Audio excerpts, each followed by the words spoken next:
For today's video mga ka-friendsi, tayo po ay magaluto ng pagkain sa kawayan. At dahil nga po ito'y gustong gusto kong gawin ay ginawa ko nga. Ang sabi ko nga po sa aking sarili ay bago ako tumanda at umugod-ugod na at magkarayuma ay gusto ko po itong magawa. Habang malakas pa ang ating pangangatawan at pag po tayo'y tumanda na ay baka po pagputol ng kawayan ay hindi na natin magawa. Ay maka-amaze na amaze po ba yan naman ako pag nakakakita ng nagaluto sa kawayan at para talaga naman pong napakagagaling magluto. At ayan na nga po, naputol na po natin yung kawayan na ating apaglutuan. At alaghariin na po natin yung magkabilang side para po tayo ay makagawa ng butas na ating apaglutuan. Sa kagustuhan ko nga po itong gawin kahit po mahirap ay talaga naman pong aking ginawa. At pagkatapos nga po nating laghariin yung magkabilang side ay atin naman pong pinukpok. At kahit madami nga po tayong labit dito papunta sa kawayanan ay talaga naman pong hindi natin makakalimutan ang martilyong dalhin. Ganyan nga po natin pinukpok yung kawayan para magkaroon ng butas ay talaga naman pong pagkagaling ni Prinsella ay kakabilib. Naku po, pinuri na naman ang sarili ay aba ay talaga namang napakahirap na rin gawin. Yun, at nabutas na nga po natin yung ating kawayan na apaglutuan. Talaga naman pong nakaka-amaze at nagawa ko ang ganda ring pagbutas ng kawayan. Ay naku po, ay talaga namang bilib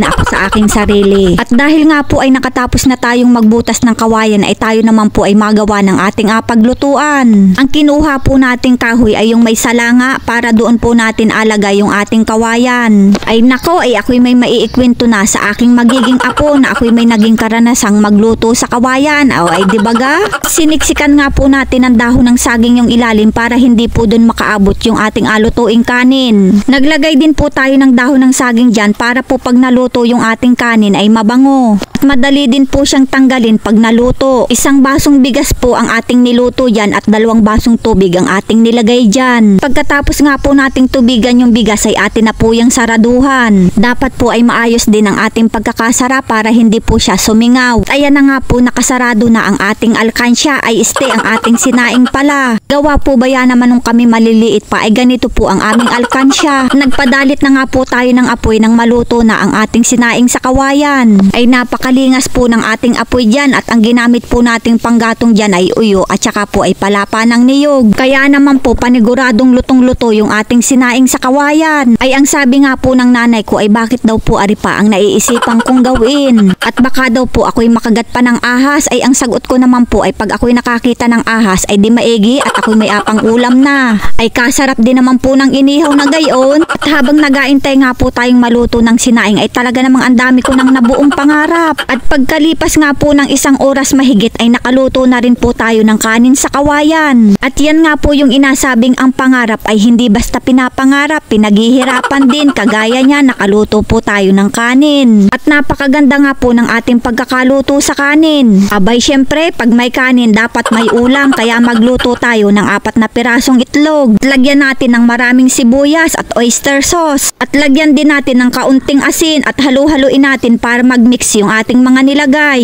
Panauli natin yung ating alkansya ay yung ating kawayang lutuan pala. At pagkatapos nga po ng ilang minuto ay ayan, nakaluto na po tayo ng itlog. Mabilis laan po itong maluto dahil nga ito'y itlog laang. At ahunin na po natin yan ng makakain na at naku po ay talaga namang hindi rin babasta ang ating ginawa ay nakakapagod. At ayan na nga po yung ating pinaghirapang lutuin ay talaga naman pong napakaganda ng pagkakaluto ng kanin. Ay ano pang inaintay, kumain na tayo at talaga namang nakakagutom. Ay pasalamat na laan po talaga at may bunot din ay ako po'y may nagawang lamesa para aking kainan. Sa sobrang pagod nga po natin sa pagluluto ay talaga namang nakakagutom. Dahil nga po nakakapagod yung muko habang nakain ay tinaas na natin yung ating pagkain. At kahit nga po napakasimple ng ating pagkakaluto dun sa ating itlog ay talaga naman pong nakakagana pa rin kumain. At yung isang gata nga po na sinaing nating bigas ay talaga naman pong kulang na kulang pa sa akin. At hindi ko po makakalimutan ang ganitong experience. Mga ka-friendsi, pa-subscribe na lang po ng aking YouTube channel.